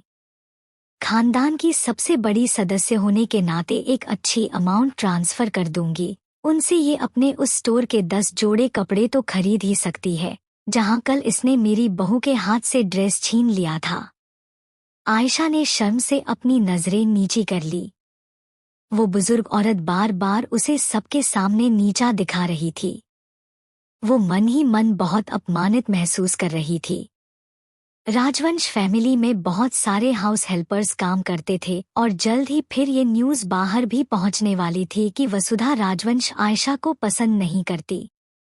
आयशा उन्हें कुछ कह पाती उससे पहले वसुधा खड़ी हुई और आकर्ष से बोली, मुझे घर ले चलो। आकर्ष ने उनकी बात पर हामी भरी तो वसुधा ने इधिका की तरफ देखकर कहा, बहू तुम वहां खड़ी होकर क्या कर रही हो? मेरे साथ आओ। वसुधा के साथ आने से पहले इधिका ने आकर्ष की तरफ देखा तो उसने आंखों ही आंखों में इधिका को साथ आने की इजाजत दे दी थी। वसुधा आकर्ष और इधिका को लेकर अपने घर पर जाने लगी, जो विला के ही बैक साइड एरिया में एक बड़े से गार्डन में बना हुआ था। राजवंश विला काफी एकड़ में फैला हुआ था, तो वसुधा का अलग घर भी काफी बड़ा और खूबसूरती से बनाया हुआ था। अपने घर के अंदर आते ही आकर्ष और इधिका को अकेला छोड़ने के लिए वसुधा ने हल्का मुस्कुरा कर कहा, मुझे बाथरूम जाना है। थोड़ा टाइम लगेगा, तब तक तुम दोनों बातें करो। उन्होंने जानबूझकर उन दोनों को साथ में छोड़ा था और फिर मुस्कुराते हुए बाथरूम में चली गई। वसुधा के घर के लिविंग एरिया में आकर्ष और इधिका अकेले थे। वो दोनों एक दूसरे को खा जाने वाली नजरों से घूर रहे थे। CH-26 काइंड किडनैपर और चीकू। वसुधा आकर्ष और इधिका को लेकर अपने पर्सनल विला में आ चुकी थी। वो बाथरूम का बहाना बनाकर अंदर कमरे में चली गई, जबकि लिविंग रूम में बाहर आकर्ष और इधिका ही बचे थे। दोनों एक दूसरे को खा जाने वाले निगाहों से घर रहे थे, मानो अगर वसुधा नहीं होती तो दोनों एक दूसरे की जान ले लेते। एक दूसरे की आंखों में देखते हुए आकर्ष और इधिका एक दूसरे के करीब आ गए। इधिका ने महसूस किया कि आकर्ष की हाइट उससे काफी ज्यादा थी, जबकि वसुधा ने उसे यही बताया था कि जब वो पैदा हुआ था तो एक कमजोर बच्चा था। अब तो ऐसा कुछ नहीं था। इधिका ने मन ही मन कहा, कुछ ज्यादा ही अच्छे से मेंटेन नहीं कर लिया इसने खुद को। दादी ने बताया था कि पैदा हुआ था तब बहुत छोटा और दुबला पतला सा था। इसे देखकर कहीं से नहीं लग रहा कि ये कभी छोटा और दुबला पतला रहा होगा। इधिका मन ही मन आकर्ष की बुराई कर रही थी। तभी आकर्ष ने इधिका की आंखों में देखते हुए भौहें उठाकर कहा, किडनैपर कहीं की। इधिका को समझ आ गया था आकर्ष ने ऐसा क्यों कहा। जब फर्स्ट टाइम इधिका ने आकर्ष को कॉल किया था तब उसने यही कहा था कि उसने वसुधा को किडनैप कर लिया है। इधिका ने सिर हिलाया और जवाब में बोली, अपने बारे में क्या कहना है तुम्हें चीकू? इधिका ने चीकू शब्द को कुछ ज्यादा ही जोर देकर बोला। इधिका के चीकू कहते ही आकर्ष ने उसे बुरी तरह घूर कर देखा और बोला, दादी ने तुम्हें ये भी बता दिया? जरूर तुमने उन्हें इमोशनली ब्लैकमेल किया होगा। काफी अच्छे से मैनिपुलेट कर रही हो तुम मेरी दादी को। डोट। इधिका ने कोई जवाब नहीं दिया, जबकि आकर्ष अभी भी उससे गुस्सा था। जब उसने उसे चीकू कहकर बुलाया, आकर्ष को और डाउट होने लगा। वो मन ही मन बोला, दादी को चीजें याद नहीं रहती इसलिए वो इसे अपनी बहू समझ रही है और इसके लिए उनका अटैचमेंट जायज है, पर ये क्यों दादी के लिए इतना काइंड हार्टेड बन रही है? जरूर दादी ने अनजाने में अपनी आइडेंटिटी से बता दी होगी और ये उसी का फायदा उठा रही है। ये कोई काइंड किडनैपर नहीं, बल्कि बहुत ही शातिर लड़की है। जरूर मेरे बारे में गलत ही सोच रहा होगा, इधिका मन ही मन बोली। उसने ने गहरी सांस ली और फिर आकर्ष की तरफ देखकर कहा, अब जब हम दोनों की आइडेंटिटी एक दूसरे के सामने आ ही गई है तो सब कुछ क्लियर कर लेते हैं। और क्या क्लियर करना है तुम्हें? आकर्ष ने सिर हिलाकर पूछा। यही कि हम दोनों शादीशुदा है, इधिका ने जवाब दिया। उसने एक बार फिर से वही रट लगा ली थी। आकर्ष कड़वाहट से हंसा और बोला, काफी सोच समझकर और दूर की प्लानिंग की है तुमने मिस सिंघानिया। पहले मेरी दादी को किडनैप किया और फिर जब उन्होंने तुम्हें बहू कहा तो तुम एक नकली सर्टिफिकेट के साथ मेरे पास आ गई और मेरी जबरदस्ती की पत्नी बन गई। एक्सक्यूज मी, तुम शायद भूल रहे हो कि दादी मेरे पास बाद में आई थी। उससे पहले मैंने तुम्हें हमारी शादी का सर्टिफिकेट दिखा दिया था, इधिका ने आकर्ष को उंगली दिखाते हुए कहा। उसकी इस हरकत पर आकर्ष ने उसकी तरफ गुस्से से घूर कर देखा तो इधिका ने अपनी उंगली नीचे कर ली। इस बार वो नरमी से बोली, देखिए मिस्टर राजवंश, आपने मुझे प्रॉमिस किया था कि आप मेरी हेल्प करोगे। अब जब हेल्प करने का मौका आ गया तो आप अपने कदम पीछे ले रहे हैं। अच्छा बताओ तुम्हें क्या चाहिए? आकर्ष ने चिढ़कर पूछा। इधिका के चेहरे पर चमक आ गई थी। वो जल्दी से बोली, ज्यादा कुछ नहीं करना, बस मेरे लिए सिविल अफेयर्स ब्यूरो में जाकर चेक करना कि हम दोनों की शादी सच में हुई है या नहीं। इधिका ने फाइनली आकर्ष को इस बात के लिए मना ही लिया था कि वो उसके साथ सिविल अफेयर्स ब्यूरो जाए। आकर्ष ने गहरी सांस ली और बोला, अच्छा ठीक है, लेकिन फिर तुम मुझे परेशान नहीं करोगी? दादी के जरिए मुझे मैनिपुलेट करने की कोशिश भी नहीं करोगी? ओके डन, इधिका ने मुस्कुरा कर कहा। एक पल के लिए आकर्ष उसे काफी गौर से देखने लगा। उसकी स्माइल बहुत प्यारी सी थी। आकर्ष का बिहेवियर काफी अलग था। वो उन लड़कियों से नफरत करता था जो उसकी अटेंशन पाने के लिए उल्टी सीधी हरकतें करती थी। पिछले कुछ दिनों से वो इधिका से काफी चिढ़ गया था। आकर्ष ने तुरंत ही खुद को नॉर्मल किया और बोला, सोच लेना, अगर तुम्हारी बात झूठी साबित हुई तो ये तुम्हारे लिए अच्छा नहीं होगा। फिर तुम दादी के बहाने से ही भी बच नहीं पाओगी। इतने दिनों तक परेशान करने और मेरा टाइम वेस्ट करने की सजा तुम्हें चुकानी होगी इधिका सिंघानिया। आकर्ष के बोलते ही तुरंत इधिका के मुस्कुराहट गायब हो गई। उस दिन उसे वही सर्टिफिकेट मिला था, लेकिन अगर वो खुद को साबित नहीं कर पाई तो आकर्ष फिर उसे किसी भी हाल में छोड़ने वाला नहीं था। वो उसकी जिंदगी में मुश्किलें पैदा कर सकता था जो पहले से ही आसान नहीं थी। इधिका ने बिना कुछ कहे हाँ में सिर हिला दिया। वो ये रिस्क लेने के लिए तैयार थी। CH-27 आकर्ष का गुस्सा। इधिका आकर्ष के साथ वसुधा जी के विला के लिविंग रूम में खड़ी थी। उन दोनों के सामने एक दूसरे की पहचान खुल गई थी। चैट करते वक्त आकर्ष हमेशा से इधिका को हेल्प ऑफर करता था। इधिका उसकी दादी का ख्याल रख रही थी तो वो बदले में कुछ करना चाहता था। आज जब इधिका की आइडेंटिटी रिवील हो गई तो इधिका ने उससे यही मांगा कि वो उसके साथ सिविल अफेयर्स ब्यूरो चले और उनकी शादी के बारे में जांच पड़ताल करें। आकर्ष मान तो गया था, लेकिन साथ ही उसने ये भी कहा था कि अगर इधिका की बात झूठ निकली तो उसे उसकी कीमत चुकानी होगी। इधिका ने उसकी बात पर हामी भरी। वहीं बाहर से जब वसुधा ने उनके बहस करने की आवाज सुनी तो उन्होंने दरवाजे के पास आकर तेज आवाज में कहा, ये क्या कर रहे हो तुम लड़के? मेरी बहू को परेशान कर रहे हो ना तुम? वसुधा के अचानक आने पर आकर्ष सकपका गया। हालांकि उसने ये अपने चेहरे से जाहिर नहीं किया। वसुधा ने फिर इधिका की तरफ देखा। बहू, ये तुम्हें परेशान कर रहा है ना? तुम मुझे बताओ, मैं अभी इसकी अक्ल ठिकाने लगाती हूँ, वसुधा ने सख्त अंदाज में कहा। कुछ भी जवाब देने से पहले इधिका ने आकर्ष की तरफ देखा जो थोड़ा असहज हो गया था। इधिका ने आकर्ष से धीरे से कहा, वैसे अच्छा मौका है आपसे बदला लेने का मिस्टर राजवंश। तुम ऐसा कुछ नहीं करोगी, आकर्ष ने गुस्से में लेकिन दबी आवाज में कहा। इधिका ने आकर्ष की तरफ देखकर सिर हिलाया। एक पल के लिए आकर्ष को लगा कि वो वसुधा को सब बता देगी, लेकिन इधिका ने ना में सिर हिलाकर कहा, नहीं दादी, यहाँ सब ठीक है। इन्होंने मुझे परेशान नहीं किया, लेकिन करेगा तो आपको जरूर बताऊंगी। अच्छा जाल में फंसा रखा है मेरी दादी को, आकर्ष मन ही मन बोला। वहीं इधिका के मना करते ही वसुधा ने कहा, फिर तो ठीक है, तुम दोनों बाहर क्यों खड़े हो?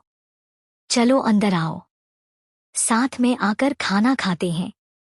उन्हें अंदर आने का बोलकर वसुधा डाइनिंग एरिया की तरफ चली गई।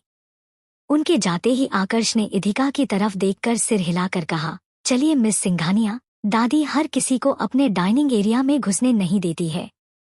इधिका मुस्कुराते हुए अंदर की तरफ जाने लगी। आकर्ष इरिटेट होकर उसके पीछे आ रहा था। डाइनिंग एरिया में इधिका, आकर्ष और वसुधा के अलावा कोई नहीं था। वहां टेबल पर इधिका ने नजरें दौड़ाई तो मेनू काफी सिंपल था। वहां हेल्दी फूड रखा हुआ था। इशिता ने खाना शुरू किया। आकर्ष भी उनके साथ डिनर ले रहा था। थके हुए होने की वजह से वसुधा ने ज्यादा कुछ नहीं खाया। डिनर हो जाने के बाद वसुधा ने इधिका से कहा, मैं काफी थक गई हूँ बहू, मुझे नींद भी बहुत आ रही है, चलो हम अपने घर चलते हैं। इधिका को समझ नहीं आ रहा था वो क्या जवाब दे। उसने आकर्ष की तरफ देखा तो उसने धीरे से ना में सिर हिला दिया। वो नहीं चाहता था कि इतने थके होने के बाद वसुधा बाहर जाए। इधिका ने उन्हें प्यार से समझाते हुए कहा, दादी आप आज काफी थक गई है। हम पूरे दिन बाहर थे तो आप आज रात के लिए यही सो जाइए। नहीं, मुझे यहाँ पर नहीं रहना है। मुझे यहाँ अच्छा नहीं लगता है। हम अपने घर पर चलते हैं। वहां जाते ही मैं आराम से सो जाऊंगी, वसुधा ने बच्चों की तरह जिद करते हुए कहा। उनकी जिद करने के बावजूद इधिका ने काफी शांति से कहा, हम कल वहां पर चले जाएंगे। आज आप आराम कीजिए। आपने कहा ना आप काफी थक गई है और नींद भी आ रही है। ठीक है, मैं यहाँ पर रुक जाऊंगी, लेकिन एक शर्त पर, तुम्हें भी मेरे साथ रहना होगा, वसुधा ने फिर से जिद करते हुए कहा। इधिका ऐसे ही वसुधा को वहां रुकने के लिए हाँ नहीं कह सकती थी। आकर्ष उसे गलत समझ रहा था। वो यही सोच रहा था कि उस तक पहुंचने के लिए इधिका उसकी दादी का इस्तेमाल कर रही है। इधिका ने एक बार फिर आकर्ष की तरफ देखा। आकर्ष ने उसकी नजरों को समझते हुए जवाब में कहा, अच्छा ठीक है, तुम यहाँ पर रह सकती हो। आकर्ष के यहाँ रहते ही वसुधा खुश हो गई। अब उन्होंने जिद नहीं की और अपने आप उठकर कमरे में जाने लगी। उनके जाते ही आकर्ष ने कहा, मैं ये सब अपनी दादी के लिए कर रहा हूँ, तो इसका कोई गलत मतलब मत निकाल लेना। मुझे तुम्हारे बारे में गलत सही कुछ नहीं सोचना है, इधिका ने हल्का मुस्कुराकर जवाब दिया। आकर्ष आगे कुछ कहता उससे पहले उसके कानों में वसुधा की आवाज पड़ी। वो तेज आवाज में बोली, जहां मेरी बहू रहेगी मैं भी वहीं पर रहूंगी। चलो बहू, तुम मेरे कमरे में आ जाओ। मुझे तुम्हारे बिना नींद नहीं आती है। इधिका ने आकर्ष से कुछ नहीं कहा और वसुधा के पास चली गई। कमरे में आकर इधिका ने देखा तो उनका रूम लग्जीरियस था, लेकिन वहां का फर्नीचर और बाकी सब इंटीरियर काफी सिंपल रखा गया था। शायद वसुधा बाकी राजवंश फैमिली की तरह नहीं थी। उन्हें शो ऑफ करना पसंद नहीं था। इधिका ने उन्हें बेड पर लेटाया और खुद उनके सिर को सहलाने लगी। थोड़ी देर में उन्हें नींद आ चुकी थी, लेकिन नींद में भी वसुधा ने इधिका का हाथ पकड़ा हुआ था। इधिका ने उनका हाथ छुड़ाकर काउच पर लेटने की कोशिश की, पर वो नींद में ही बड़बड़ा कर बोली, बहू तुम मुझे छोड़कर तो नहीं जाओगी ना? दादी प्लीज आप आराम से सो जाइए। मैं कहीं नहीं जा रही हूँ, इधिका ने जवाब दिया। मजबूरी में उसे वही वसुधा के पास लेटना पड़ा। वहीं दूसरी तरफ आकर्ष डिनर के बाद सीधा वसुधा के साइकोलॉजिस्ट मिस्टर देव ठाकुर के पास पहुंचा। उसने पहले ही डॉक्टर ठाकुर को बुला लिया था। आकर्ष वसुधा जी की हेल्थ को लेकर बिल्कुल भी लापरवाह नहीं था। डॉक्टर देव ठाकुर के आते ही आकर्ष ने सख्त आवाज में कहा, दादी के साथ ये क्या हो रहा है? वो एक अनजान लड़की को अपनी बहू क्यों कही जा रही है? डॉक्टर वो उससे अटैच हो रही है और मैं ये बिल्कुल नहीं चाहता। मैं आपकी परेशानी समझ सकता हूँ मिस्टर राजवंश। मुझे भी कुछ समझ नहीं आ रहा कि वो जो जल्दी से ठीक से किसी को पहचानती भी नहीं, वो एक अनजान लड़की से इतना कनेक्ट हो रही है। वो उससे अलग नहीं रहना चाहती। उन्हें डर है कि कहीं वो उन्हें छोड़कर ना चली जाए। डॉ ठाकुर ने वसुधा की मेंटल सिचुएशन को देखते हुए जवाब दिया। पिछले कुछ दिनों में वो इधिका के साथ ही रह रही थी और उसे एक पल भी नहीं छोड़ना चाहती थी। लेकिन ऐसा क्यों हो रहा है? पहले उन्होंने किसी के साथ रहने की जिद नहीं की, मेरे साथ भी नहीं? आकर्ष ने हैरानी से पूछा। कहीं ना कहीं वो इस बात से वाकिफ है कि वो अब ज्यादा वक्त नहीं निकाल पाएगी। उन्हें आपकी परवाह है। वो नहीं चाहते कि उनके जाने के बाद आप अकेले रहे और उन्होंने अपनी सारी उम्मीदें मिस सिंघानिया से लगा ली है। उनके हिसाब से वो आपकी पत्नी है, जो आपसे गुस्सा होकर आपसे दूर चली गई है। जब आपके बीच सब सही हो जाएगा तो वो वापस आ जाएगी और इसी के साथ आपकी लाइफ में अकेलापन दूर हो जाएगा। डॉ ठाकुर ने आकर्ष को सब कुछ समझाया, जिसे सुनकर वो हैरान रह गया। आकर्ष अपनी दादी से बहुत प्यार करता था। वो उसको लेकर इतना ज्यादा सोच रही थी। इस बात से आकर्ष अब तक अनजान था। मुझे लगा अल्जाइमर की वजह से दादी वो सब भूल गई होगी, जो लम्हे मैंने उनके साथ बिताए थे। वो मुझे लेकर इतना कंसर्न कर रही है, मुझे सच में नहीं पता था, आकर्ष ने जवाब दिया।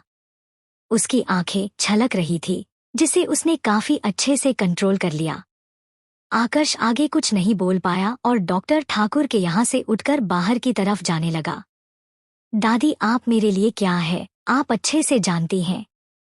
अगर इस पूरी दुनिया में मुझे किसी पर भरोसा है या किसी से सच में प्यार है तो वो सिर्फ आप है, और आपकी इंसल्ट करने वालों को मैं इतनी आसानी से नहीं जाने दूंगा।